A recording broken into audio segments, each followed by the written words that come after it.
Welcome back, guys. In today's episode, we're hitting the road through the dark heart of Appalachia with 10 true, terrifying trucker horror stories. These aren't just campfire tales. These are the real accounts from truckers who've driven the lonely, twisting highways of the mountains and seen things they'll never forget. If you've ever wondered what it's like to haul freight through the shadows of Appalachia, buckle up, you're about to find out. But before we begin, please consider subscribing, and don't forget to like and share with your friends. Let me know where you're watching from. Thank you all. Now, let's roll. That morning was supposed to be simple, just a drive, a few photos, and a report that would buy me a quiet weekend. I'd been doing this job for 9 years. Road safety inspections sound important on paper, but it's mostly long drives through empty country, measuring cracks, snapping shots of drainage issues, jotting down soil erosion data for people in offices who'll never see a mountain in person. I liked it that way. The silence kept me sane. That morning, I left the motel before dawn. Coffee shaking in its cup, GPS chirping directions through the static. The fog hung low over the Unicoi Range, just a gray shroud caught between ridgelines. My assignment sheet was straightforward. Verify the old mountain access lanes slated for reclassification. Most had been closed for decades, so I'd drive up, check the condition, log coordinates, and move on. Easy.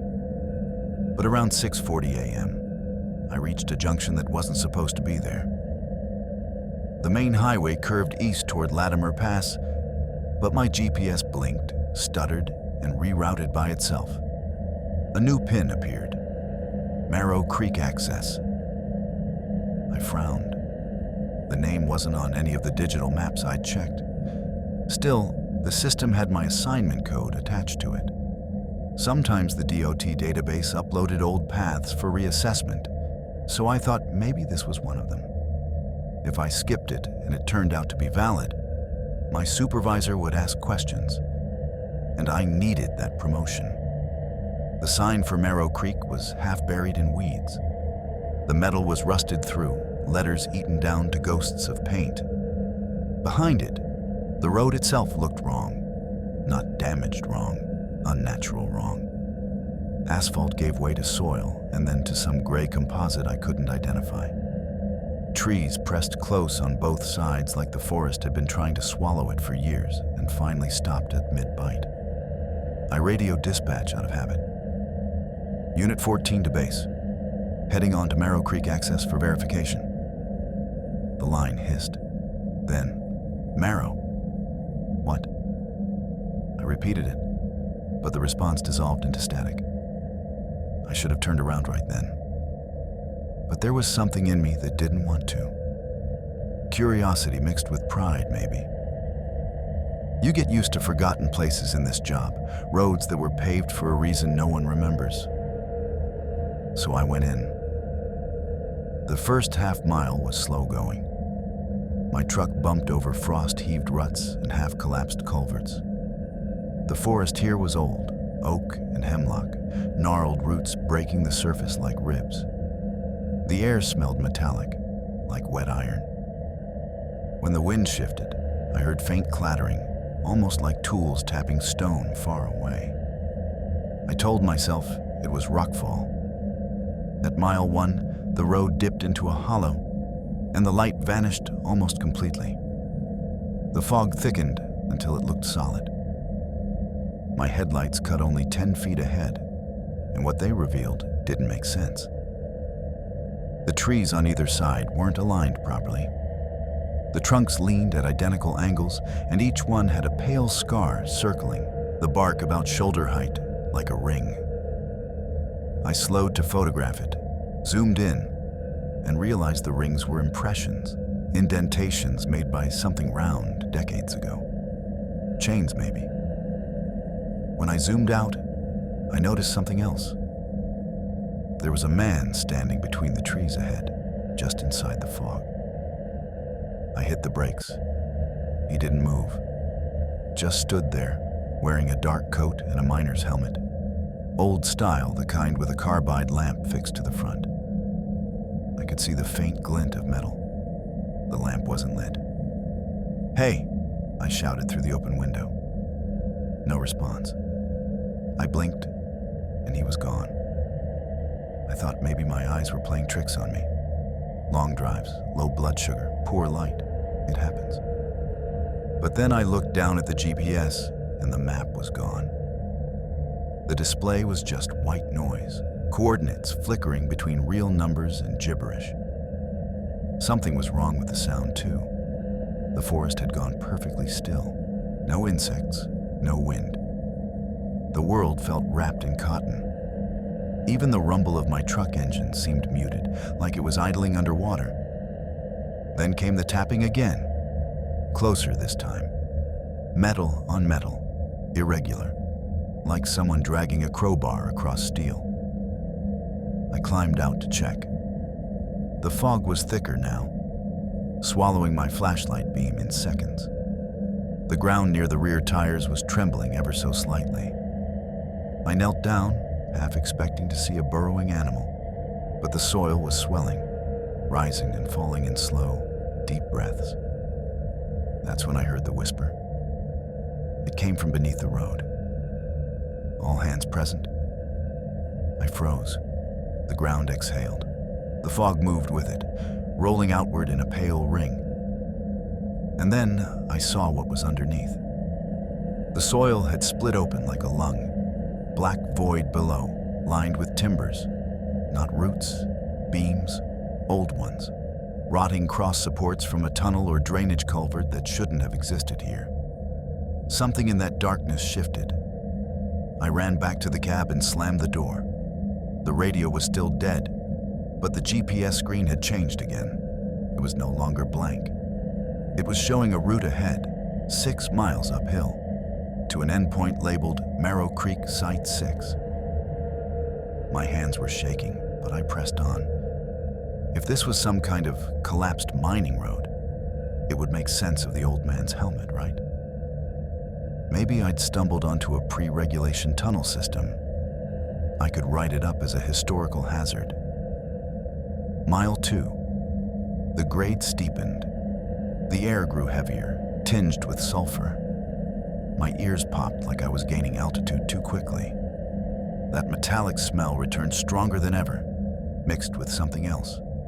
Burnt oil and something sweet, almost rotten.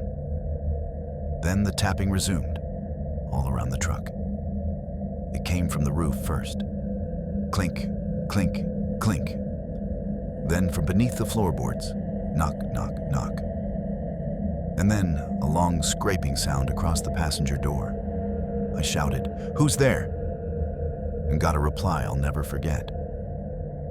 From the radio, my own voice answered. "Who's there?" Not a recording. A perfect mimic, half a second behind me. I killed the engine, pulled the keys, and just sat there. My breath fogged the inside of the windshield. The silence pressed in until it felt alive. Then the passenger seatbelt clicked. I looked over. It was buckled, pulled tight across the empty seat. My chest went cold. I unlatched my own belt, grabbed the crowbar from behind the seat, and tried the door. The fog outside was nearly black now. My flashlight barely pushed through it. I stepped out anyway. The road ahead looked warped, like it had been paved over a wave. My boots sank slightly into the soil even though it looked dry. I turned toward the truck again and froze. There were handprints on the side panels, dozens of them. Rust-colored, small, all palms facing up. I backed away, heart pounding. The forest began to move, not the trees themselves, but the shadows between them. They shifted rhythmically, like men swinging picks. I heard low voices chanting under their breath, not words I could understand, just a cadence. Thud, scrape, thud, scrape. I stumbled back into the truck, locked the doors, and tried to start the engine. It coughed twice and then roared alive. But the dashboard lights weren't right. Every indicator flickered red. The fuel gauge spun, the speedometer trembled, and the radio hissed a single phrase over and over. Marrow took them. I floored the accelerator. The truck surged forward, tires spitting gravel. The fog twisted ahead into a narrow funnel of light, pulling me deeper. The road heaved again beneath the wheels, throwing me side to side. My headlights cut through shapes. Helmets, faces, figures bent low, all working invisible tools in the air. I screamed at them to move, but they didn't hear me. They weren't there in any real way. Just flickering images, silhouettes of men still digging through time. Then the road dropped out completely. The truck nosedived into darkness, bounced once, and slammed down hard. The windshield shattered, and everything went white. When I came to, it was daylight. The fog was gone. My truck sat at the edge of a quarry pit I didn't recognize. The slope behind me was solid asphalt again, clean and freshly paved, like nothing had happened. I stumbled out, dizzy, blood ringing in my ears. Workers were shouting somewhere nearby. A man in a safety vest ran toward me. "Jesus Christ, are you all right? You can't be driving up here. This section's restricted." I blinked at him. "Marrow Creek access. This is Site 6, right?" He stopped dead. "What did you say?" "Marrow Creek access," I repeated. "I'm with the Tennessee DOT. My system routed me up here." He looked pale. "Buddy, that road doesn't exist. It collapsed in the 80s. Whole crew went with it. Miners, inspectors, everyone. They sealed the lower entrance 10 years ago." I laughed, but it came out cracked. "I just drove it." He shook his head slowly. "You couldn't have. There's nothing up there but rock and roots." He helped me sit down while calling for paramedics. My knees were shaking so badly I could barely hold the water bottle he gave me. I looked back at my truck bed, half expecting to see damage, but it was clean. Too clean. Except in the center of the bed, where dust should have settled, there was a single perfect handprint. Rust-colored, palm up. They towed my truck out that afternoon. The paperwork nightmare took weeks, but the strangest part came later. I had to file my incident report manually, since the GPS data was corrupted. When I tried to upload it, the system rejected the file as a duplicate. It said the report had already been submitted. Same file name, same timestamp. Logged 24 years ago under Inspector Evan McCready. I called the archives office to straighten it out. The woman on the phone searched the name, paused, and said quietly, "That's not possible. The McCready file's marked deceased. Died during a field inspection, 2001. Cause, tunnel collapse. Marrow Creek access." I hung up without speaking. I don't remember the drive back to town. All I know is that sometimes, when I pass through those mountains now, the radio flickers between stations, and for a split second, I hear my own voice whispering through the static. All hands present. And I can still smell that metallic fog creeping in through the vents, the same way it did that morning, when I thought I was alone on the road. But no one drives Marrow Creek anymore. Not really. They just returned to it. I didn't plan to drive Dry Creek at night. Hell, I didn't plan to drive it at all. I was supposed to sign off the reclassification paperwork from my desk in Roanoke, send the route reports to my supervisor, and be done with it. But there's always one road that slips through the cracks, one forgotten stretch of asphalt buried under bureaucracy and memory. Dry Creek Grade was that stretch. They'd closed it in '89 after the refrigerant spill. Official report called it an incident of subthermal exposure. Sounds clean, clinical. It wasn't. The old-timers said the convoy that crashed there froze solid before anyone could reach them. The drivers, their cargo, even the asphalt itself. Frostbitten in seconds from a ruptured chemical tank. 20 miles of highway sealed in ice thick enough to trap the rigs where they stood. They cleared it years later, or so I thought. When I saw the name pop up in the system that morning, I almost ignored it. But the audit flagged an anomaly. Route registered as active, despite being delisted. Someone had checked it in person. Someone using my employee ID. That's why I went. I wanted to prove it was a clerical error. Just drive up, take a few photos, confirm it's impassable, then go home. That's all. I left the motel at 10:45 p.m., against my better judgment.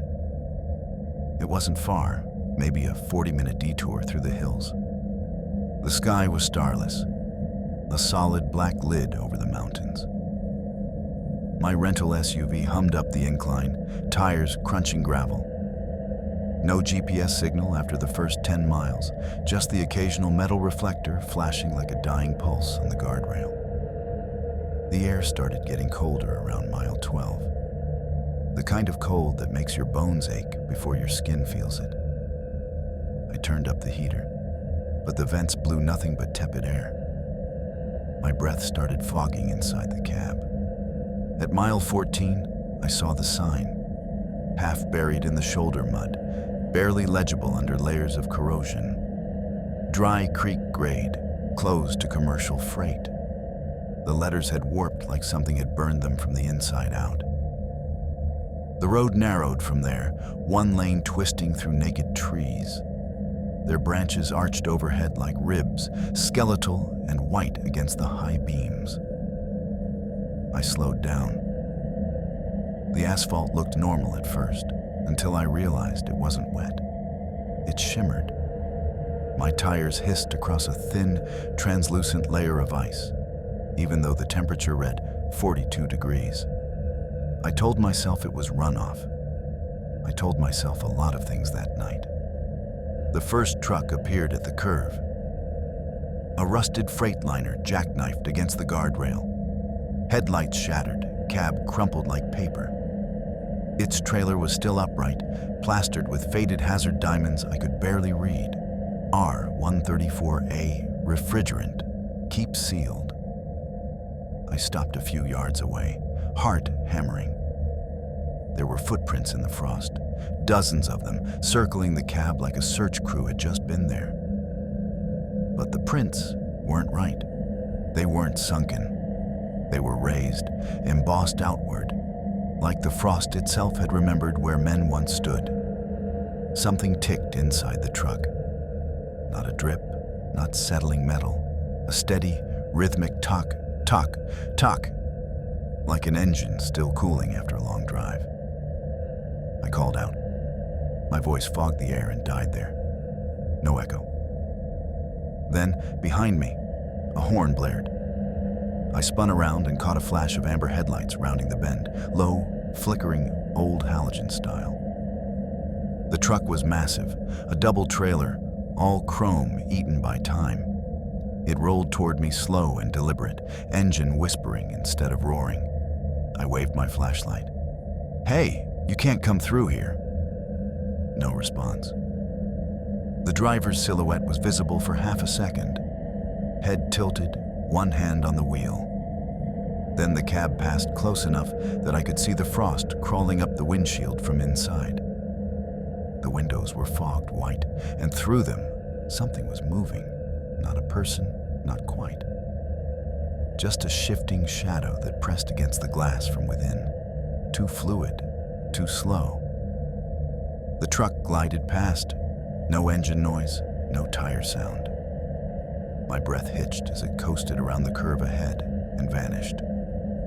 I ran back to my SUV, slammed the door, and locked it. The horn blared again, from behind me this time. I looked in the mirror. Another rig, same dull amber lights, coming from the opposite direction. It couldn't be. There wasn't room on that grade for two trucks side by side, and no turnarounds for miles. Yet there it was. closing the distance. My hands shook as I turned the ignition. The engine sputtered but didn't catch. The air in the cab dropped like someone had opened a freezer door. My breath turned white. The truck behind me was getting closer. Headlights flaring, dimming, flaring again like it was breathing. Then the radio clicked on by itself. Static first, then a man's voice. Dispatch to cold convoy. Negative clearance. Repeat. Negative clearance. It was looping. The same message, over and over. The last syllables dragged out each time like the tape was stretching. The horn blasted once more, deafening. I slammed the gear into drive and floored the gas. The SUV lurched forward. My headlights cut through a wall of fog that hadn't been there seconds before. The road straightened, stretched, then bent again in directions I didn't remember from the map. The air smelled wrong now, not just cold, but chemical, sharp and metallic, like biting a battery. I felt it in my throat, tasted it. The fog around me shimmered blue for a moment before darkening again. Then I saw them. The convoy.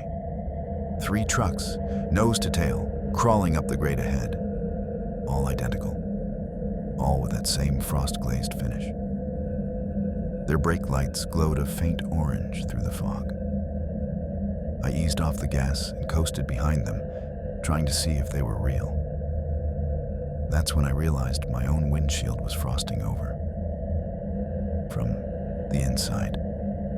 I wiped it with my sleeve. Nothing.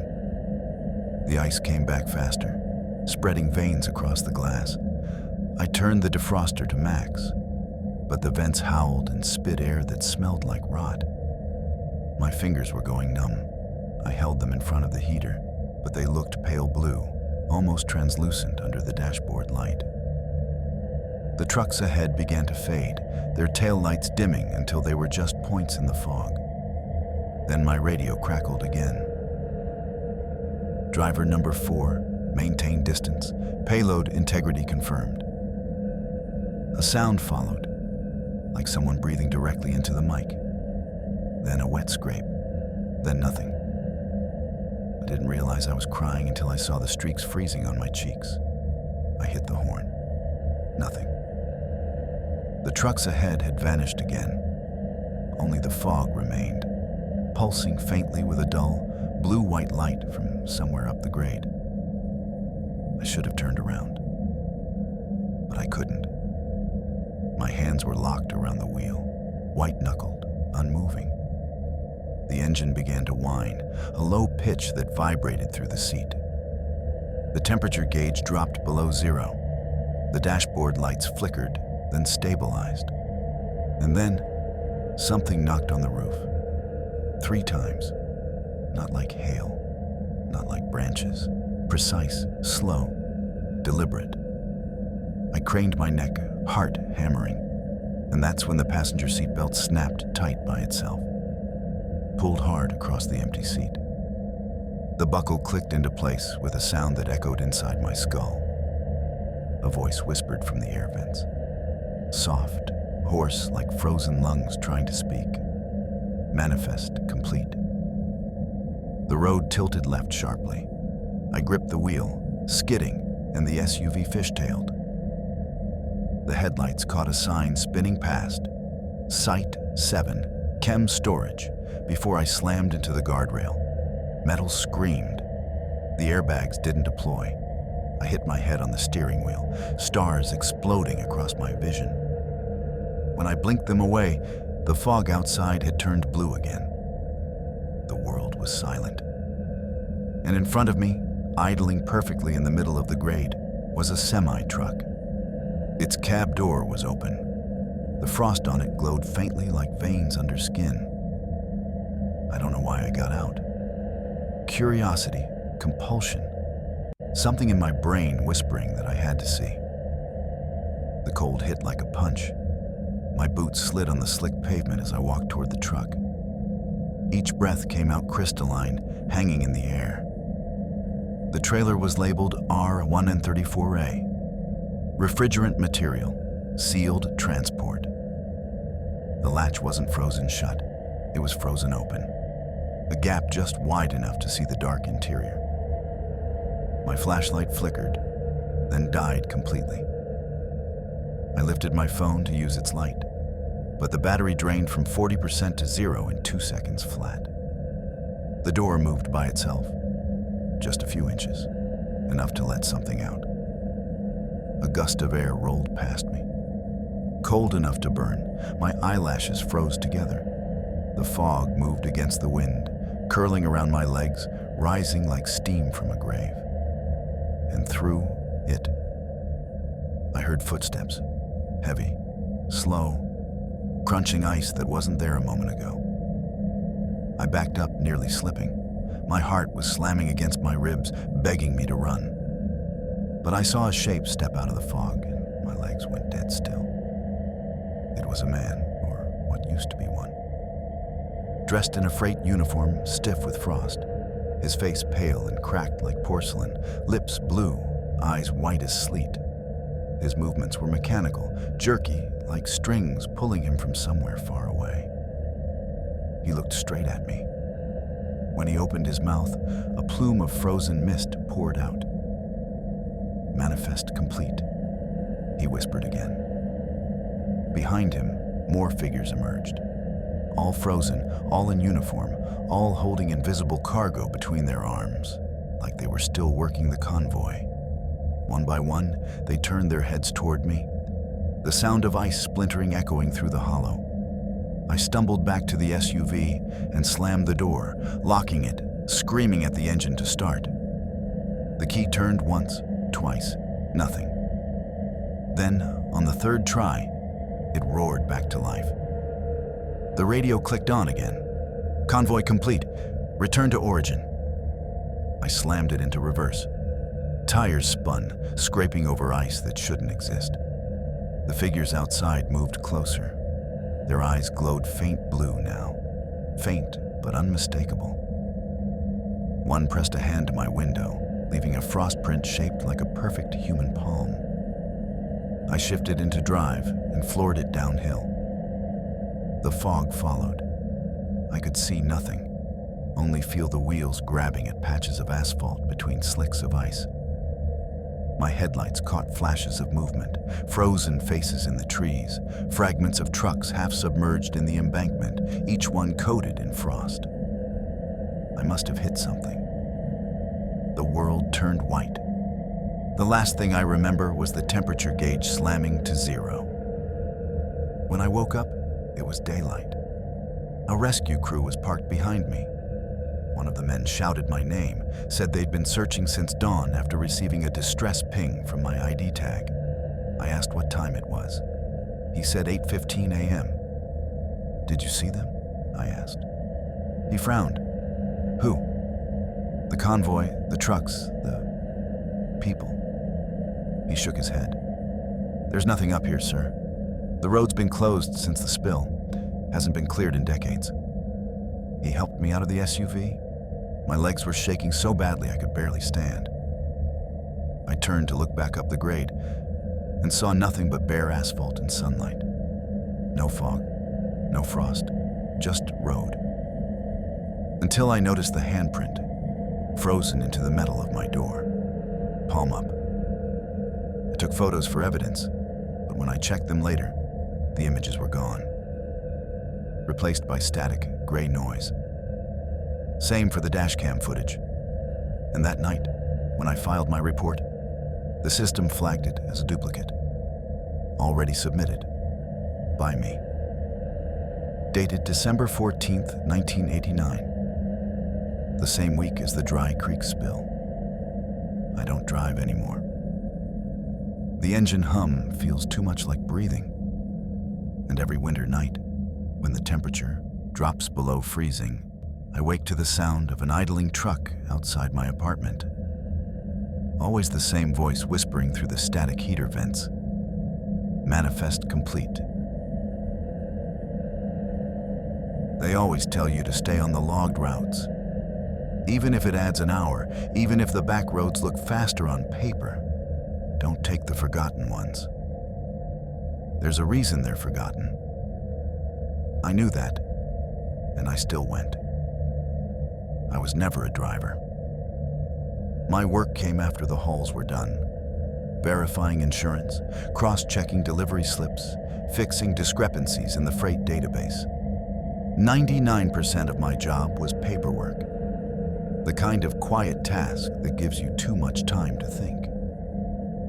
But when the audit for Jarrow Spur Pass came through, something about it didn't make sense. The freight company I contracted for, Morrow Transport, flagged a batch of incomplete manifests dated 2 decades apart, but filed under the same driver ID. Same name, same license, same plate. No accident report, no retirement, no death notice. The entries just stopped, then started again. It wasn't supposed to be possible. I called the local dispatch office to ask. The woman on the other end went quiet when I said the road's name. I thought the line had dropped, but then she said, "That pass isn't active anymore. It's been delisted." "Then why are there entries in the system?" I asked. She paused again, softer this time. "Maybe because someone keeps driving it." That was it. No joke, no tone, just that flat answer. The kind that stays in your head long after you hang up. I told myself it was clerical residue, some bad copy from old records. Still, I wanted to see it. Call it curiosity. Call it stupidity. By the time I got to the base of Jarrow Spur, the sun had already dropped behind the ridgeline. The road was unmarked, just a break in the trees where the asphalt turned to gravel and then back again. There were no lights, no posts, just a weathered sign leaning sideways in the ditch. The letters were almost gone, but I could still make out the words, "We keep what you lose." I wish I could tell you I turned around right there, but I didn't. The first mile was quiet, except for the steady rattle of gravel against the wheel wells. I had the company's rental SUV, engine humming just above idle, headlights slicing through a mist that looked like steam rising from the earth. I told myself to focus on the job. All I had to do was confirm the coordinates, take a few photos, maybe find a mile marker, then head back to the interstate. It would take 20 minutes tops. At mile 2, my cell service cut out. Expected. These hollows kill signal. At mile 3, the fog thickened. Unexpected. It wasn't drifting the way fog should. It seemed to hang, unmoving, as though each breath of air had frozen in place. Then I saw the first truck. It was half buried in the embankment, angled nose first like it had been shoved off the road years ago. The trailer's paint had peeled away, leaving nothing but gray metal and streaks of rust. The company name was illegible, except for one word near the back. Manifest. I stepped out, flashlight in hand. The ground sucked at my boots, thick with wet clay. I tried peering into the cab, but the windows were fogged white from the inside. The flashlight beam caught something written on the door, finger dragged through the condensation. One word, signed. The temperature dropped suddenly. I could see my breath. I didn't hear wind, only the faint tick of metal cooling and the drip of water somewhere in the dark. When I turned back toward my car, the passenger door was open. I froze. I knew I hadn't left it that way. I would have noticed the dome light. I told myself it was just the incline, that maybe the latch hadn't caught. I walked closer, every step crunching in the gravel, trying not to make noise even though I didn't know why. The seatbelt on the passenger side was buckled, pulled tight. I stood there staring at it for a long time. There was nothing else inside. No prints on the glass, no dampness on the seat, nothing. But that belt was fastened like someone invisible was sitting there. I got back in and locked both doors. My fingers were shaking as I started the engine. The headlights flickered once, then steadied. I tried to laugh at myself, but it came out wrong, half breath, half whisper. The road curved upward into tighter switchbacks.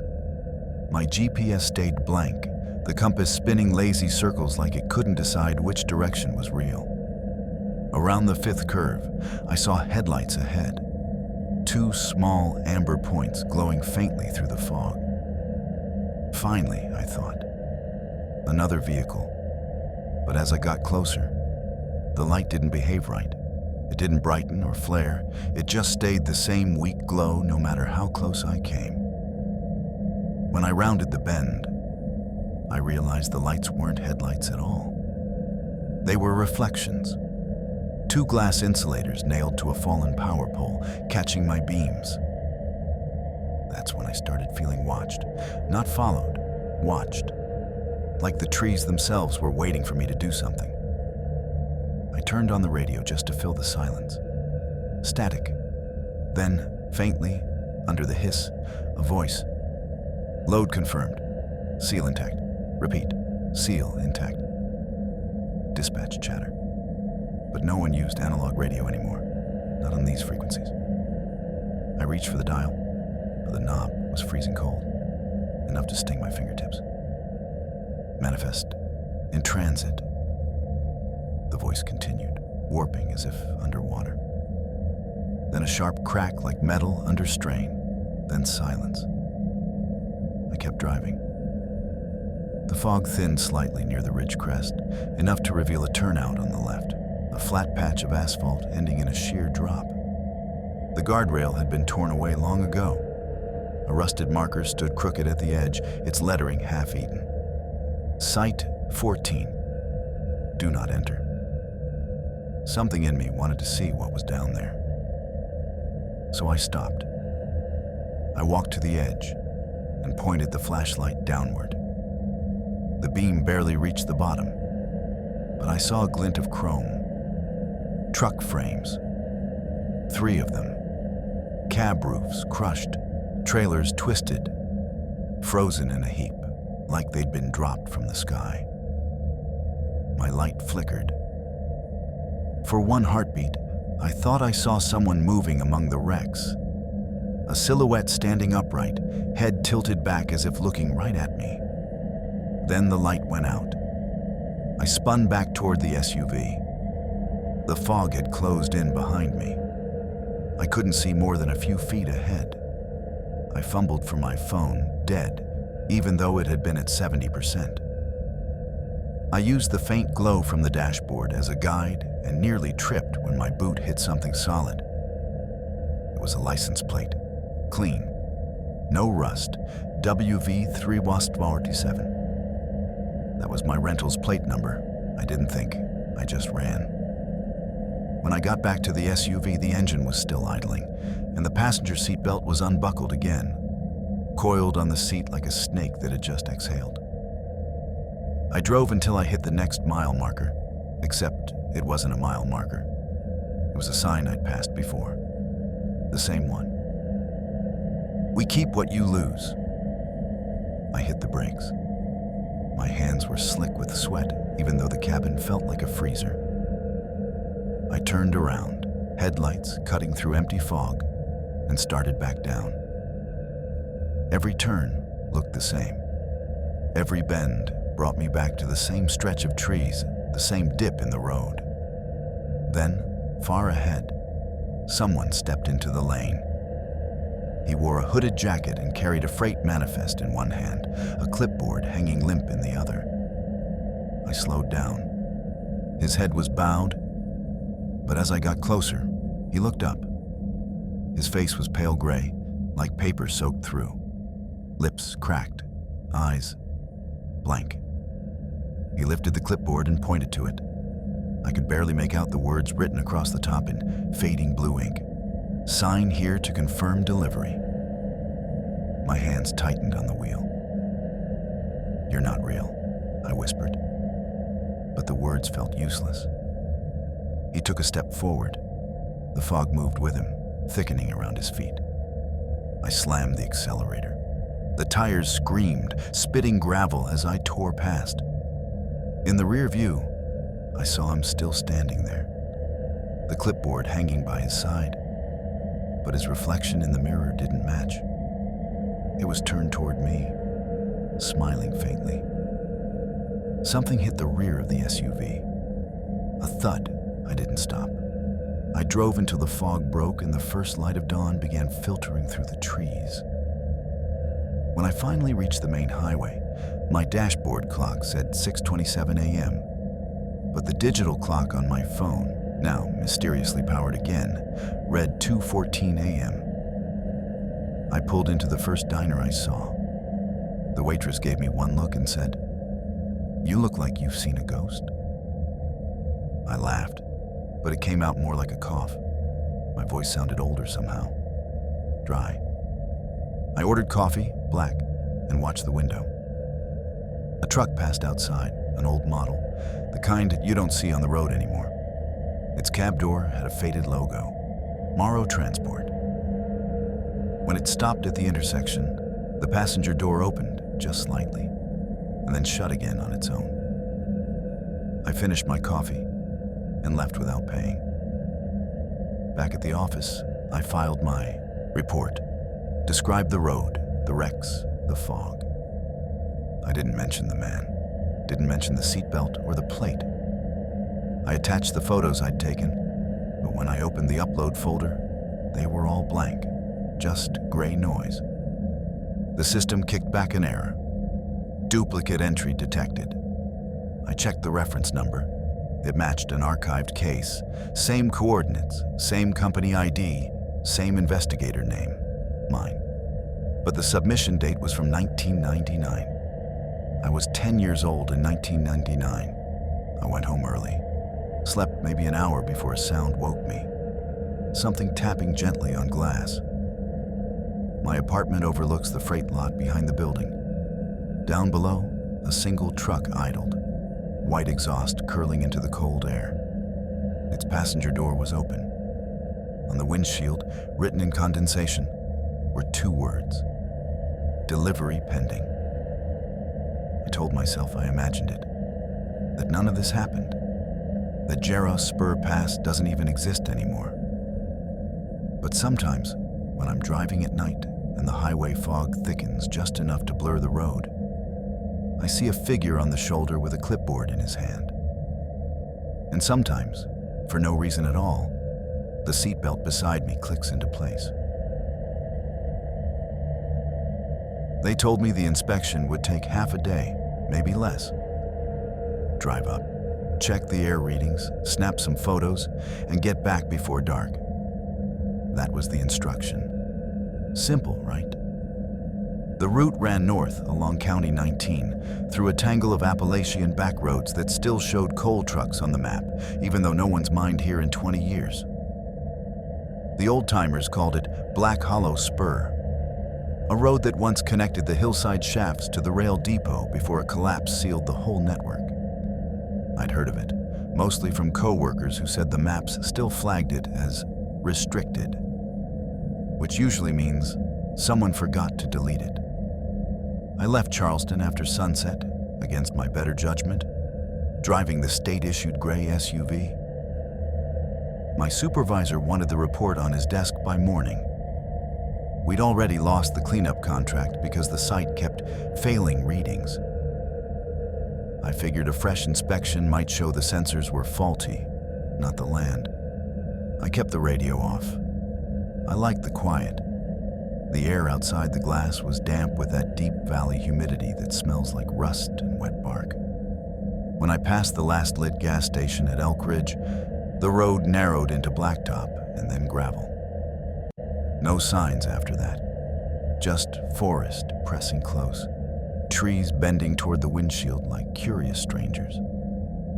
By the time the mile markers disappeared, I realized I hadn't seen another car in nearly an hour. I kept telling myself I wasn't lost. The compass on the dashboard still pointed north, though it jittered every few seconds like it couldn't decide where true was. I tried checking my GPS, but the map froze at 7:42 p.m., the little arrow just spinning in place. I tapped the screen, Nothing. That's when the monitor on the passenger seat beeped. The air quality sensor. Its display had jumped from normal to critical. I frowned. You've got to be kidding me.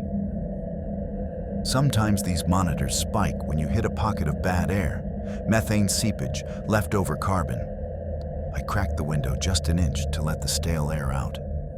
The smell that came through wasn't gas. It was sweet, like old fruit gone sour. Half a mile later, I saw the sign. A slab of wood nailed to a leaning post, the paint bleached by rain until it was barely legible. Black, hollow spur. Road closed. No entry without permit. The post looked newer than the sign. Someone had replaced it recently. I should have turned around, but the site coordinates were only 2 miles ahead. If I turned back, I'd have to explain why I didn't finish the inspection. So I drove on. The road narrowed to 1 lane, then half. Potholes gave way to cracked asphalt, then compact dirt. The fog started creeping in around the tires like something breathing beneath the surface. My headlights cut through it in short, useless beams. At one point, the engine sputtered. The RPMs dropped for no reason. Then, just as suddenly, it steadied. I was trying to focus on the edges of the road when I saw the first light, a dull orange glow maybe 50 yards ahead. My stomach unclenched a little. A work camp, maybe. Someone keeping a fire.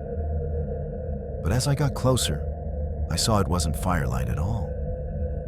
It was the reflection of my headlights off something standing in the road. At first, I thought it was a person, tall, thin, grayish. But the shape was off. Its arms hung too low, and the shoulders were crooked, like one side had melted. I braked hard, tires sliding in gravel.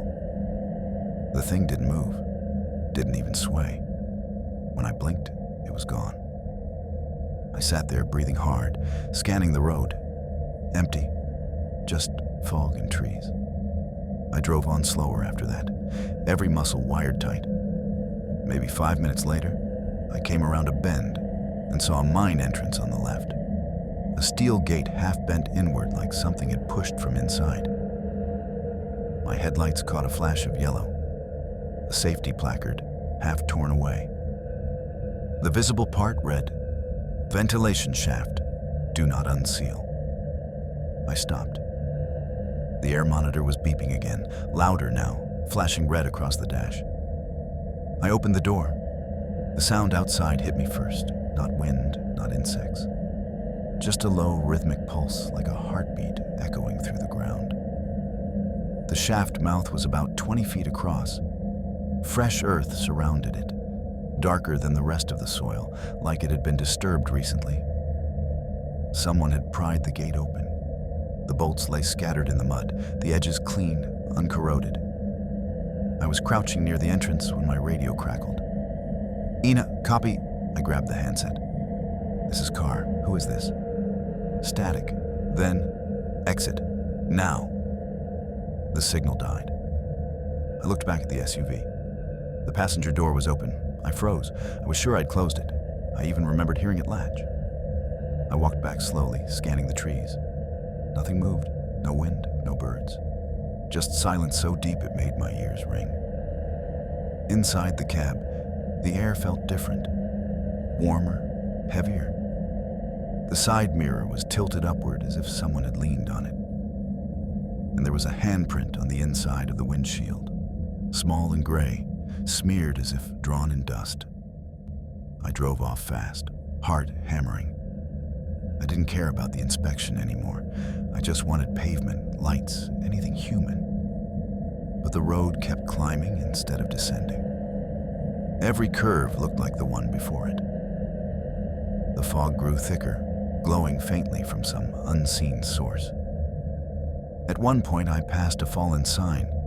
The letters were backward, but I could still read them in the rear view. "You are still inside." That's when I realized the compass was spinning again. Not smoothly this time, but in sharp jerks, like it was fighting itself. The air monitor beeped once more. But instead of critical, the screen now read, "Safe, site sealed." I laughed out loud, the kind of laugh that sounds more like a choke. I must have been driving in circles, I told myself. The fog was just confusing my bearings. Carbon exposure can do that. Hallucinations, disorientation, even panic. I repeated those words in my head, like a mantra. Then something stepped onto the road ahead. Not out of the woods, up from the road itself, like it had been sleeping beneath the asphalt. Dust sloughed off its shoulders as it straightened. It was human-shaped, but its skin looked cracked, packed with soil. The face was a suggestion more than a feature. It lifted one arm and pointed behind me. I slammed the gear into reverse, tires spinning. When I looked in the rear view, there were more of them, 5, 6, maybe more, standing in a loose semicircle on the road, all facing me. They didn't move, didn't blink. I shifted into drive and hit the gas. The SUV fishtailed, clipped the ditch, straightened. I didn't stop for anything. The fog thickened into a solid wall, and I drove blind through it until the engine started to choke again. When the road finally leveled, I saw a structure ahead, a corrugated steel shack, the kind miners used for storage. A single light glowed above the door, flickering. I stopped and stumbled out, shouting, "Hello? I need help." No answer. Inside was a desk covered in rusted clipboards and a cracked monitor that somehow still glowed faint green. Lines of text scrolled endlessly across the screen. AIR sample, safe air sample, safe air sample, safe. Then the text changed. Occupant confirmed. The screen froze on that. Behind me, the SUV door slammed, hard. I spun around. Through the shack's broken window, I could see my vehicle parked where I'd left it. Something was sitting in the driver's seat. I could only see its outline against the dash light, long, thin shoulders, head slightly bent. My throat went dry. "Hey!" I shouted. It didn't move. Then it turned its head. The motion was slow, deliberate, not curious, but mechanical. I backed up, tripped over the chair, hit the floor. By the time I scrambled up, the engine had started. Headlights flared, cutting straight through the window, blinding me. When I looked again, the vehicle was gone. The sound of tires faded up the hill. I ran outside, gasping. The fog had lifted just enough to reveal the road, empty. The only footprints were mine. I don't remember getting back into the SUV, only that I was driving again, faster this time. The road finally widened, then split, and suddenly I saw pavement, real pavement, gleaming wet under early dawn light. When I merged onto Highway 19, I nearly cried. I drove straight to the nearest town and parked outside a diner. The waitress poured me coffee before I even asked. "You look like you've been through hell," she said. "Black Hollow Spur," I muttered. "You ever heard of it?" She froze with the pot halfway tilted. "That road's been closed for years," she said quietly. "Landslide buried it." "I was just there," I insisted. "The gate's open. The mine's unsealed." She shook her head. "Honey, that collapse was in '98. My uncle was on that crew. Nobody ever reopened it." I didn't argue. I just sat there until the cup went cold. When I got back to headquarters, I filed my report, attached the readings, the GPS log, the photos. The system flagged the submission instantly. Error, duplicate entry. I opened the old file. Same coordinates, same readings, same name. Filed by L. Carr, date June 14th, 1998. I don't remember what happened next. Just a blur of nausea, the floor tilting under me, a sound like air hissing through a vent. The supervisor later said I must have mixed up the digital archives. Some glitch from the old database, he said. Happens all the time. Maybe he's right. Except every night since then, when the air conditioner kicks on, I hear that same low pulse in the vents, the heartbeat of the ground.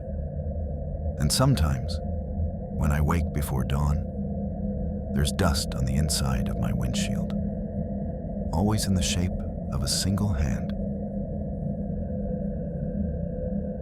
I wasn't supposed to stop that night. The plan was simple. Finish the site check at the Henders substation, grab something hot from the diner in Kingsley, and keep driving west till I hit the Lindale field office. That's all. Straight shot, easy road. But you know how 6 free hours feel when you're running on caffeine and white noise.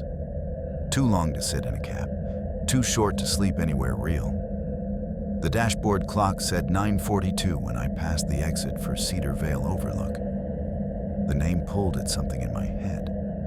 I'd seen it on the map a dozen times, a forgotten rest stop between the ridges, barely a sliver of gray on satellite view.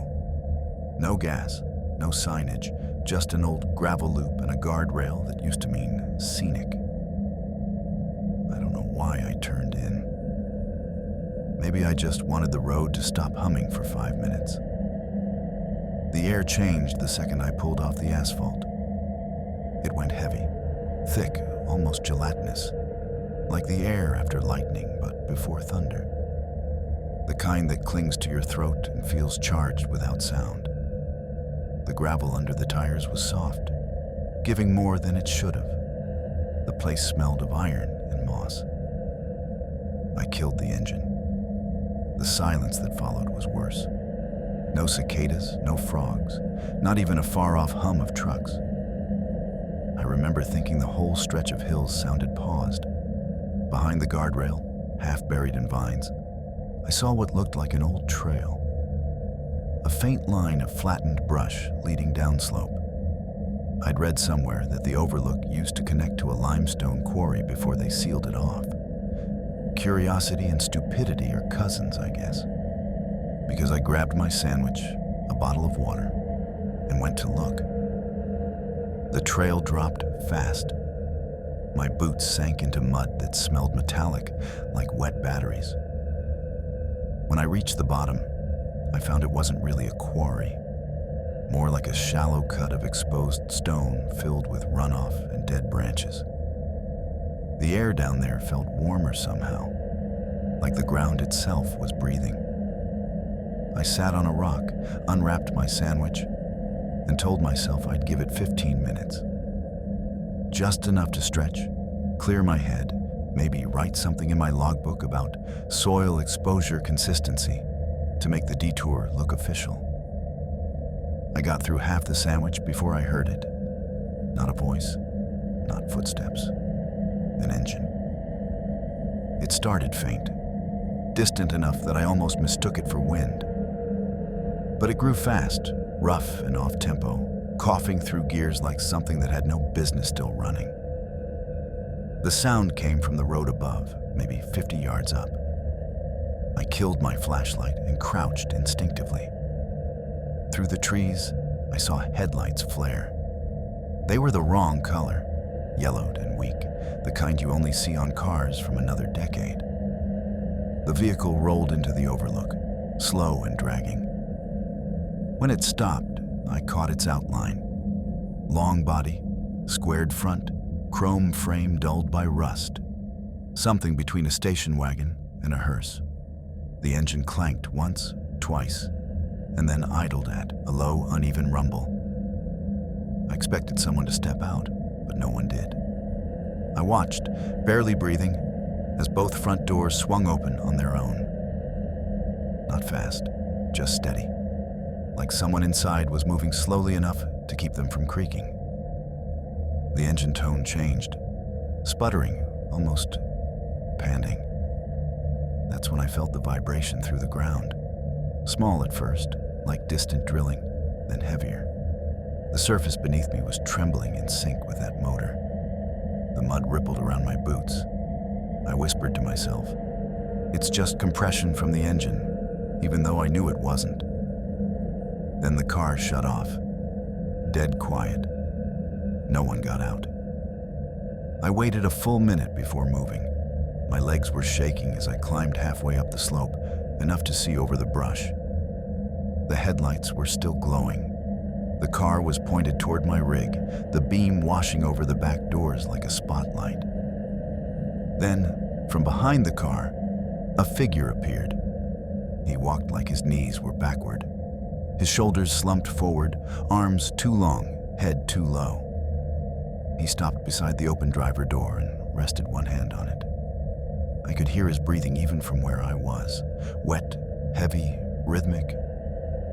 I ducked, stayed there in the mud with my hands over my mouth until the breathing stopped. When I looked again, the figure was gone. So was the car. I didn't think, I ran. By the time I reached the top, my legs felt carved from glass. My truck was still there, exactly where I'd left it. Engine off, door closed. I jumped in, jammed the key into the ignition. The first turn did nothing. The second turn roared to life, and my headlights flickered, catching something in front of me. The station wagon sat 10 feet away, directly across the overlook. Its windows were rolled up now, and there was movement inside. 2 shadows. The front seats were occupied. The passenger leaned toward the window. I swear he looked right at me. His mouth moved. I couldn't hear him, but I read his lips clearly enough to know it wasn't my imagination. Still running? I floored it. Gravel spit under the tires, and I hit the main road without checking the mirror. The steering felt heavy, like the truck didn't want to go straight. A mile out, the check engine light came on. Then the cab filled with a faint burnt smell, ozone and oil. I glanced down. The RPM needle was bouncing, even though my foot was steady on the pedal. The dashboard clock had stopped at 9:42. Same time I'd pulled off the road, my throat tightened. No. I needed light, people, anything. But the road refused to end. Every curve looked identical, the same stretch of pines, the same slope. I should have hit the service station near Highgate by now. Then, through the windshield, I saw tail lights ahead. A car. No, it was the car. It glided ahead of me, moving just a little faster than I could catch, its paint reflecting my high beams like polished bone. I honked. No reaction. I switched to low beams. Still nothing. It just coasted, impossibly smooth, like gravity didn't apply. When I finally managed to pass on the shoulder, my blood turned to ice. The wagon was empty. No driver, no passenger. Just seats collapsed inward like someone had sat there too long. I pulled ahead, tried to outrun it, but my engine started to choke again. The radio hissed. Static turned into a rhythm, metallic, mechanical, steady. Thunk, thunk, thunk, like a piston refusing to quit. Then a voice cut through the static. Cedar Vale Unit 6, still running. I turned the dial, but the voice followed, coming through every frequency, even the dead ones. Still running. I shouted at it, at myself, at the empty road. I'm done. I'm off shift. You hear me? The steering wheel jerked hard right, like something yanked it from beneath. The truck fishtailed, skidded into gravel, stopped inches from a drop-off. I sat there, shaking, lungs full of that thick metallic air. The world went quiet again. That's when I saw the marks. Across the inside of my windshield, 2 long, curved streaks dragged through the dust. Smooth, deliberate arcs, like someone had traced circles with greasy fingers. The shape wasn't random. It was a mechanical pattern I recognized immediately, a generator flywheel. I wiped at it, but it didn't smear. It was etched into the dust itself. Something knocked on the passenger door. Once, then again. I turned my head slowly, afraid to see. But the door was still closed. The knock came a third time, louder, right beside my ear. I hit the locks out of instinct. The door clicked, sealing me in, and the sound stopped. I sat there until dawn. Didn't move, didn't blink. I don't even remember breathing. When the first light broke through the trees, the road finally looked like a road again. The fog was gone. The smell was gone. My clock blinked 6:07. I drove straight to the regional yard in Lindale, hands trembling so bad I nearly dropped my badge at the gate. The supervisor was waiting. He looked half asleep until he saw my face. "Jesus, Ridgway, you okay?" "Pulled off at Cedar Vale," I said. "Something wrong there." He frowned. "That overlook got shut down years ago. Landslide took the access trail. You couldn't have gotten near it." I didn't argue. I just handed him the logbook. When I got home later that night, I opened the truck's dash cam footage out of morbid curiosity. The feed was 5 hours long, recorded straight through the night. All of it showed my rig parked in the Cedar Vale lot, engine idling, no wagon, no lights, no movement. But at the 3-hour mark, the passenger door opened on its own, the seatbelt clicked, and from the corner of the dash cam's mic, a low voice whispered through the static. "Still running." I'd been driving too long again.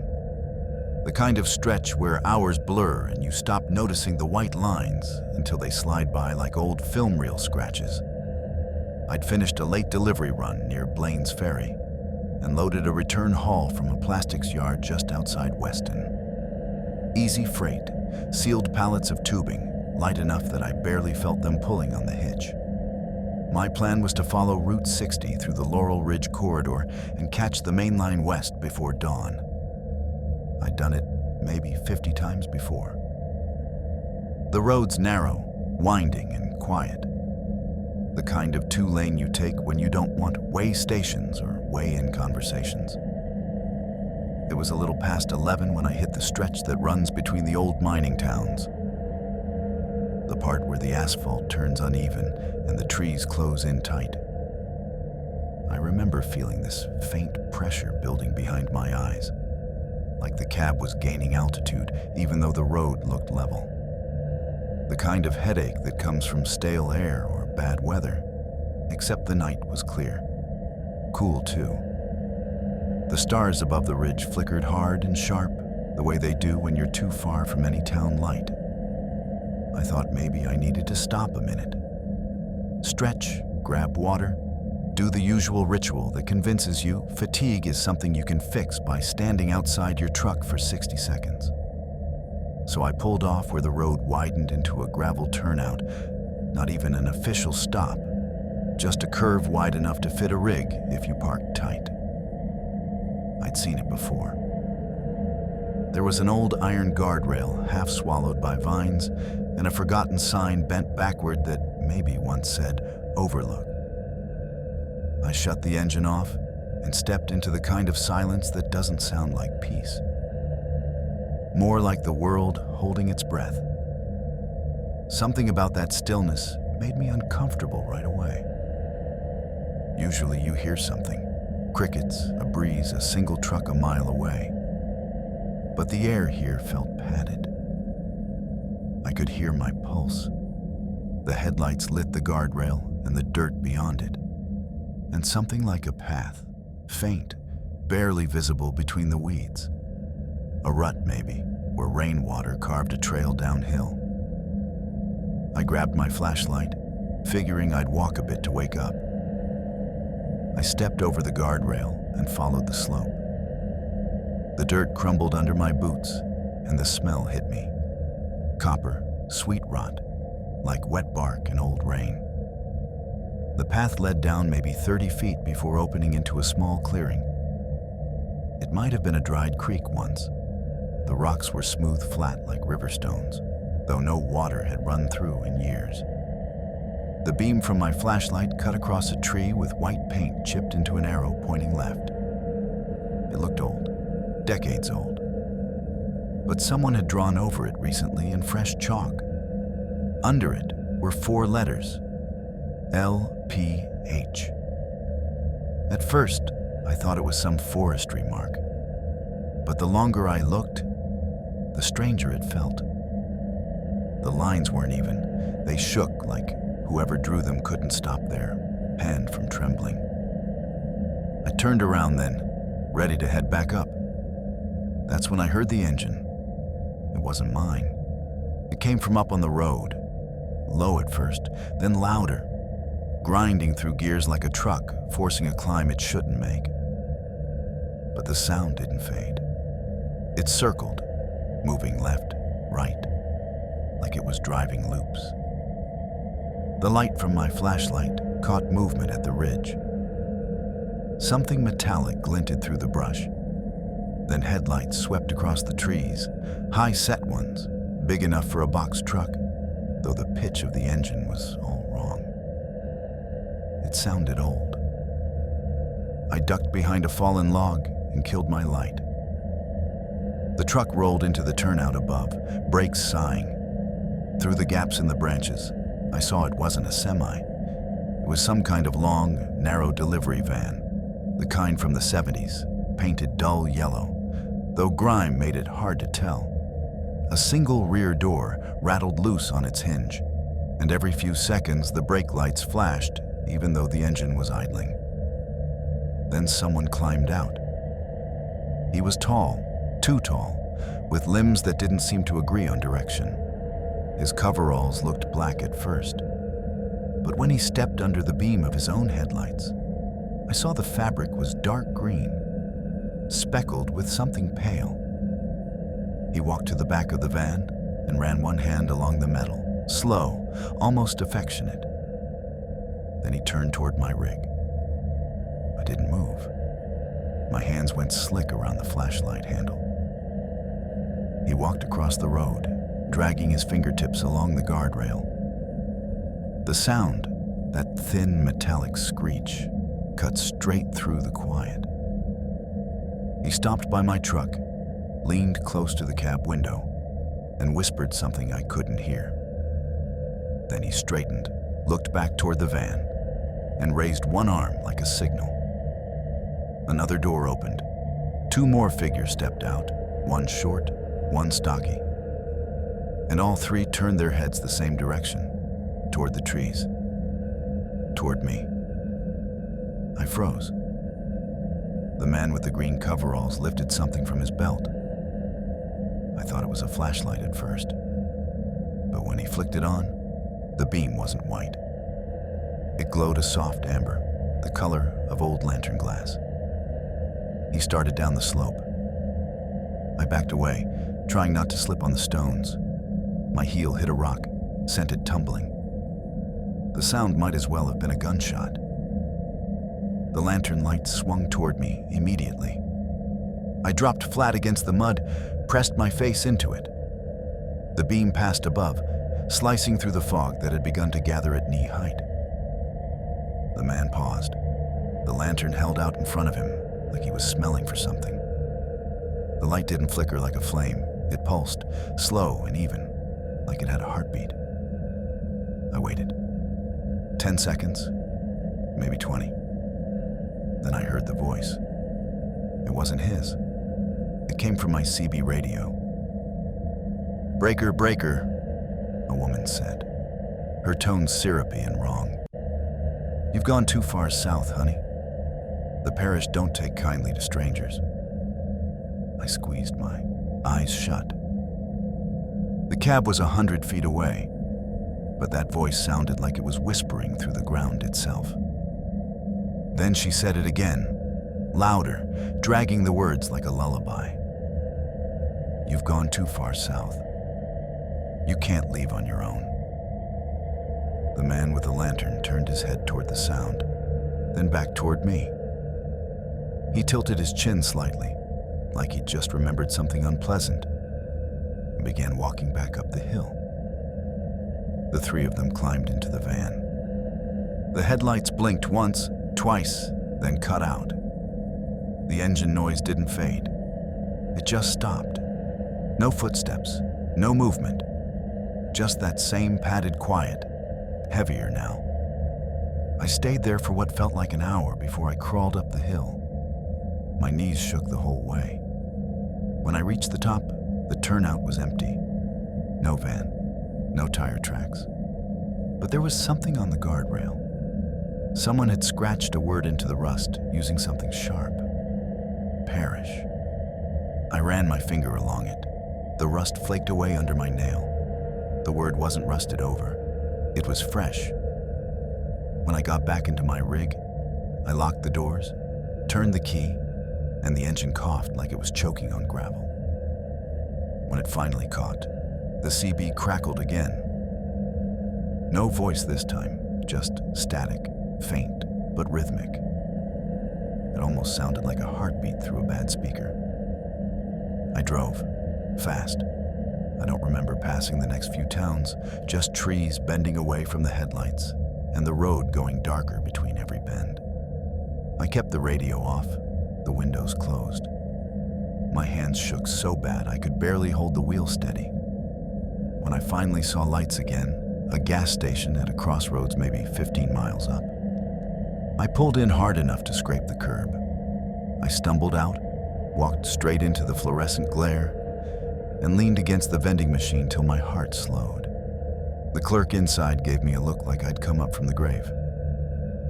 "You all right, man?" he asked. "Yeah," I lied. "Just needed air." "Where'd you come from?" "Laurel Ridge." He frowned. "You didn't take 60, did you?" "I did." "Then you passed the Lantern Parish?" The way he said it, quiet, matter of fact, made my stomach drop. "I don't know what that is." He scratched his chin. "That's good. Most folks who say they don't know it don't live near it. You hear that name? You keep driving.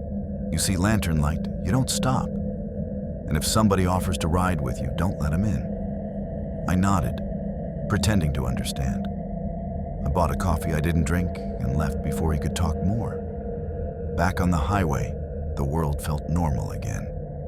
The night air, the hum of the tires, the monotony of the road. All of it finally felt real. But when I reached the way station outside Lindale, the officer waved me down before I could even roll down my window. "Engine's still running," he said. "Yeah, why?" He leaned close, listening. "No, it isn't." I frowned. "You're hearing it?"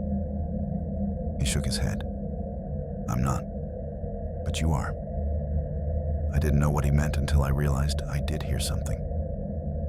The same faint hum from before, steady and low, like a heartbeat behind my ears. He gave a small nod. "Laurel Ridge, huh? You'll want to take a different route next time." That was months ago. The sound never stopped. Some nights it fades to nothing, and I think I'm clear. Then I'll be halfway through a hall, and the static comes through the radio, pulsing in time with the dash lights. Once, I swear I saw a glow behind me on the road. Faint amber, like a lantern swinging in rhythm with the truck. And every time it happens, I hear her voice again, soft and coaxing through the hum of the wheels. "You've gone too far south, honey. The parish don't take kindly to strangers." I was running south through the Unicoi Ridge corridor that night, hauling a half-loaded trailer of metal conduit toward Chattanooga. The job was an add-on, quick turnaround, paid cash. I wasn't supposed to take it, but I'd just replaced both rear tires, and my bank account looked like roadkill. So I told dispatch yes, fueled up in Johnson City, and followed the old state route up through the highlands where the fog comes down like a wall after dark. I was working with another driver for this run, a guy named Cole. Older, late 40s maybe, ex-Army from what little he mentioned. We'd met 2 weeks earlier on a job out of Roanoke, hit it off well enough to split mileage and sleep schedules. He wasn't much of a talker, which I liked. Long-haul drivers either talk too much or not at all. Cole was the second kind, always neat, careful, the kind of man who double-checks tie-downs even when you just checked them yourself. This time, he brought someone along. We were staging outside Kingsport when I first saw her. Slim, early 30s, dark hair tied in a messy knot. She wore a flannel shirt and boots, carried a thermos the size of a fire extinguisher, and barely looked at me when Cole said, "This is Mira. She's riding along for the ridge stretch." "Sure," I said. I didn't ask why. Plenty of drivers bring company for a night run, usually a girlfriend or a relative or someone they're trying to impress. I didn't care. I just wanted to get the load dropped, collect my bonus, and sleep a day straight. We rolled out close to 10 p.m. I led the convoy. Cole followed 2 truck lengths behind. The mountain roads up there are mean, all switchbacks and blind dips, no guardrails worth trusting. By midnight, fog had swallowed half the road. My radio hissed with static every time I tried to call him. Somewhere past Harker's Bend, my headlights caught a pale glimmer through the fog, a rusted-out sign nailed to a pine trunk. Ironvale Pass, 2 miles. The name gave me pause. Old-timers talk about Ironvale like it's cursed ground. Supposedly, it's where 2 freight crews went missing back in the 80s. They said the mountain ate their words. That's what they call it up there. The hollow tongue. The story goes that if an argument breaks out on the ridge, the mountain takes the voices of both people, swallows them whole, and leaves only the sound of gravel rolling. I'd heard that since I was a kid. Never thought about it much until that night. We stopped at a gravel turnout just past the mile marker, Harker's Bend. It wasn't a real rest stop. Just a wide patch carved into the cliffside where the trees broke long enough to see the valley lights. I pulled over first, headlights cutting through mist that looked solid enough to touch. Cole parked behind me. Mira jumped down before the wheels even stopped rolling. She was restless, pacing the edge of the turnout with her hands buried in her pockets. Cole followed her, out slow and stiff, like a man walking into weather he didn't trust. I stretched my legs and grabbed a water bottle from the cab.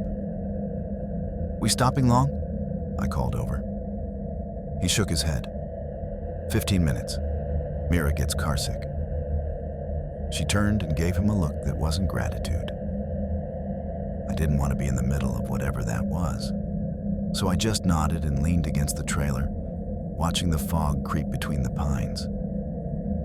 The air smelled like wet iron, sharp and bitter. They started arguing quietly, at first just a murmur. I caught words like enough, done, you promised. The kind of words that end nights badly. I turned away, pretending to check my chains. Then something hit my rig, a hard thunk near the rear axle like a boot kicking metal. I spun around, flashlight sweeping. Nothing. Just white fog curling low. I crouched to look under the trailer. Gravel.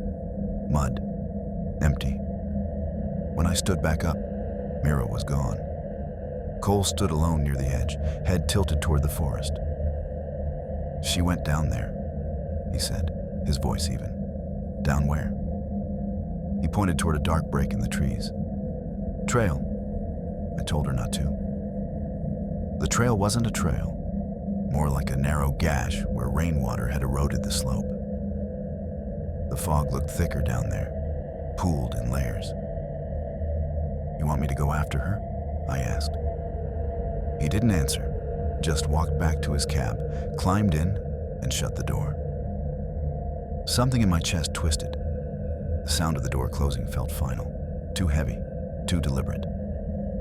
I waited 5 minutes, 10. No Mira. Finally, I grabbed my flashlight and followed the slope. The mud sucked at my boots. Branches clawed at my sleeves. After 30 feet, the trees opened into a shallow hollow filled with gray rock and water that reflected nothing. The air was colder here, My breath hung in front of me. "Mira?" I called. A splash echoed somewhere ahead. Then silence. I raised the flashlight. A shape flickered between the trees, small, pale, moving wrong. I stepped forward. It was her. She was standing knee-deep in the water, facing the opposite direction. Her arms hung limp. Her head tilted slightly like she was listening to something below the surface. "Mira," I said again, quieter. She turned. Her face was blank, drained of color, eyes wide like a reflection that hadn't caught up to the body. Her lips moved. At first, no sound came out. Then, softly, like someone whispering through glass, I heard my name. Elena. The sound didn't match her mouth. It came from behind me. I spun around. The flashlight beam caught movement. Someone running uphill toward the turnout. Cole. I shouted after him, but he didn't slow. He vanished through the fog, and a second later, his engine roared. Tires spat gravel. The sound faded up the road until it was gone. I turned back to the hollow. Mira was gone too. Only ripples moved across the water. I scrambled up the slope, slipped once, and clawed my way back to the turnout. My rig sat where I left it, door open, cab light on. Cole's truck was gone. I climbed in, slammed the door, and locked it. My hands were shaking so hard I could barely start the ignition. When it caught, the CB radio crackled. Dead frequency, no signal, just static that rose and fell like breathing. Then, through the static, a voice said, "Don't let her in." I froze. It wasn't Cole's voice. It wasn't Mira's either. It was mine. I shut the radio off and floored the gas, tearing out of the turnout.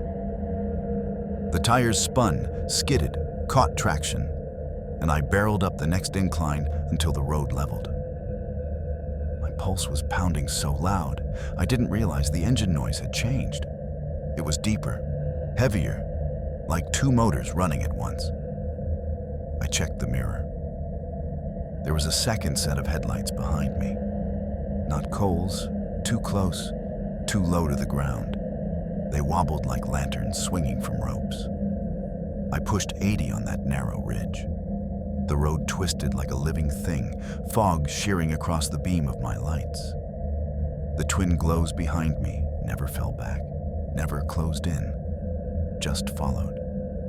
Then, without warning, my radio flipped itself back on. Mira's voice filled the cab. "Pull over, Lena. You'll hurt someone."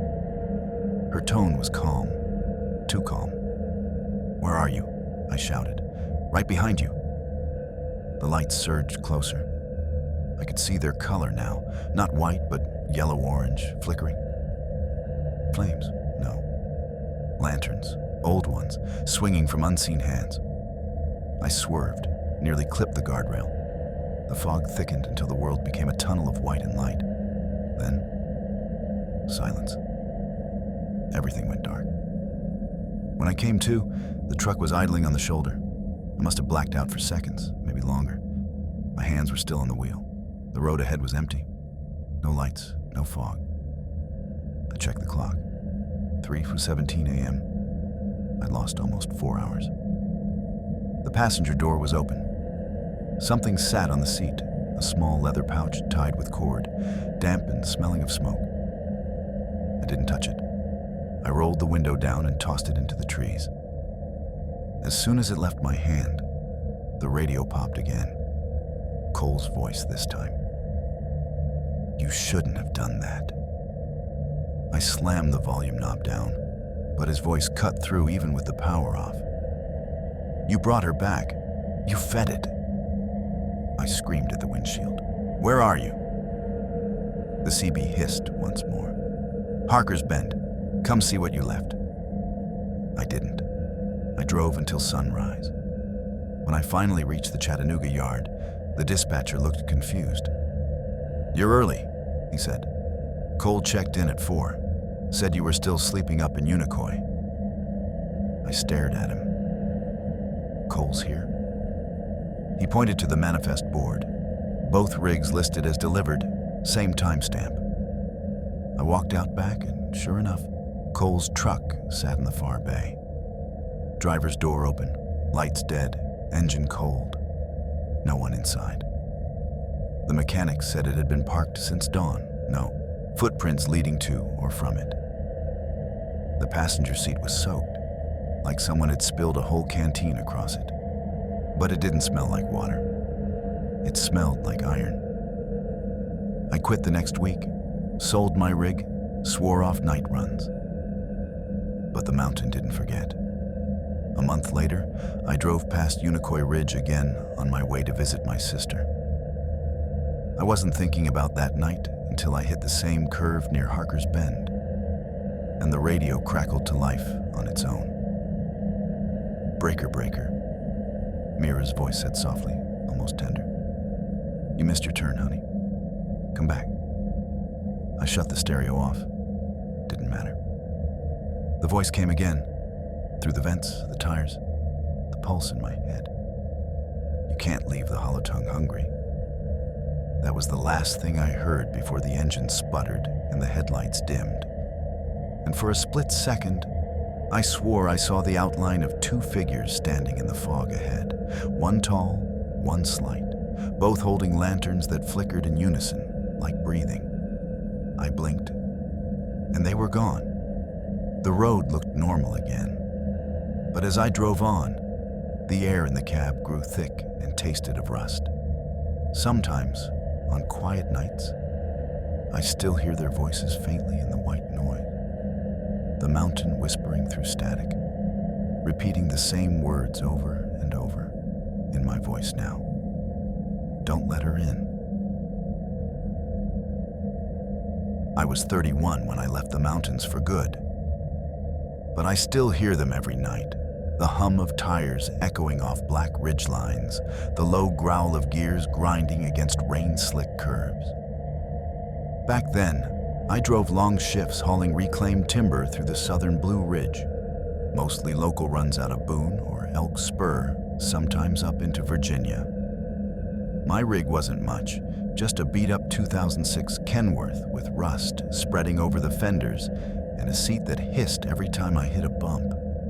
But she always started on the first try.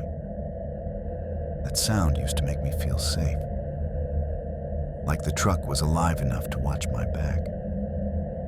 But lately, that sound feels different, like something breathing in rhythm with me. I used to live in a single-wide outside red hollow, not far from the Tennessee border. The kind of place where trees outnumber people and cell service disappears before the road signs do. I inherited that trailer after my father died. It sat wedged between the pines, leaning slightly to one side, aluminum siding gone dull from years of storms. I didn't have the heart to sell it or the money to fix it. Most nights, I just used it to sleep between jobs, if I slept at all. My father had been a driver too, 50 years behind the wheel before his heart finally quit. Everyone said he died doing what he loved, but I never believed that. He didn't love driving. He feared stopping. Some men drink, some gamble, some just disappear into quiet hobbies to keep from thinking. Dad drove, always alone, always at night. And when he came home, he'd park facing the tree line and just sit there, watching the dark. He used to tell me stories when I was little, not bedtime ones, warnings. He'd talk about the hollows and back roads that belonged to other things. I thought he was trying to scare me. He wasn't. When I was 19, I left for 2 years to work the oil fields in Louisiana. When I came back, he was already starting to fade. The house smelled like rust and damp wood. He'd sit on the porch in the same overalls, his eyes fixed on the woods like he was waiting for something to come out. He'd say things like, "Some engines don't stop when the man does." I used to laugh that off until last summer. It was June, first heat wave of the season. My dispatcher, a guy named Clay, called at 9 at night, begging me to cover a route up through Grayson County. Another driver had walked out mid-contract. It was a rough backhaul, steep roads, little pay. But I said yes, anything to avoid another night in that trailer. Clay gave me the coordinates over the phone. "Stay on Latham Creek Road until you pass the old quarry," he said. "If you hit Red Hollow Bridge, you've gone too far." That should have been my first red flag. Red Hollow Bridge collapsed in 2003. It was gone before I even got my CDL. Still, I left before dawn.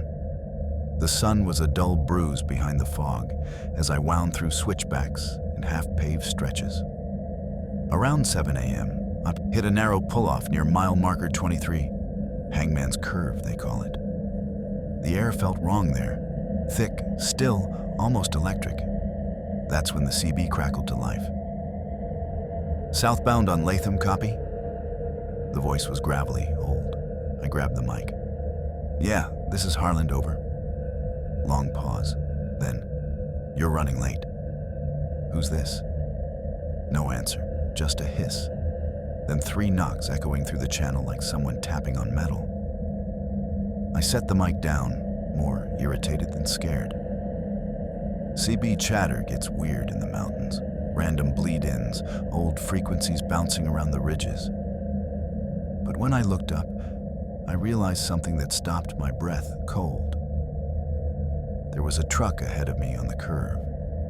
A powder blue Freightliner, old model, early 90s at best. It was sitting halfway in the ditch, lights off, cab empty. The same make and color my father drove. I hadn't seen one of those rigs in a decade. I slowed as I passed. My name was painted on the door. Not just the same name, my handwriting. The paint was faded, chipped, but the letters were unmistakable. Harland and Son Transport. The trailer was missing. The hitch was clean, like it had been unhooked seconds before. I told myself it was a coincidence, an old decal, some junker with the same name. But my stomach said otherwise. I pushed on, cutting through tighter curves until the road sloped into a long descent. Fog pressed in like wet fabric. Every sound felt muted except the hum of the engine. Then I saw him, a man standing dead center in the lane. I slammed the brakes. The load shifted hard. He didn't move. Just stood there in the fog with his head low, shoulders slumped forward like he'd been walking uphill for a long time. I leaned on the horn. Nothing. Then he lifted his arm, slow, mechanical, and pointed at the trailer. "Pull it off," he said. His voice wasn't loud, but I heard it through the glass, as clear as if he'd whispered in my ear. "Unhook it." I shouted something back. I don't remember what. And when I blinked, he was gone. The road bent left, and my headlights hit something white nailed to a tree. Leave the lantern lit. The paint was streaked with what looked like rust, but the color was wrong. Too dark. I pulled over, heart hammering. The woods were silent. No birds, no wind. Just the idling rumble of the engine. That's when the cab filled with a faint smell of diesel and iron. The same smell from my dad's coveralls the week before he died. Then the CB came alive again. "You left it burning, son," said the same voice. "You never turned it off." The lantern. My father used to hang one on his rig's mirror when he parked at night. Said it kept the road spirits from following him home. I always thought that was just his superstition. "Who the hell is this?" I said. The reply came back slower, like the speaker was right outside the truck. "You left it burning." The air shifted. My rear view mirrors showed a glow behind the trailer. Faint orange, pulsing like fire. I stepped out, crowbar in hand. Gravel crunched under my boots. The glow wasn't fire, It was a lantern, hanging from the rear latch of the trailer. My knees went weak. I hadn't brought one. The light flickered and dimmed, then brightened again, revealing footprints in the mud. Bare feet, large, heels sunk deep like someone had been pacing behind the rig. I turned back toward the cab and saw a figure in the driver's seat. For a moment, I thought it was a reflection. Same jacket, same posture, same baseball cap. Then it tilted its head just slightly, the way my father used to when he was about to scold me. I ran. Didn't even shut the door. Just climbed back in, threw the gear into drive, and tore down that mountain road like a man being hunted.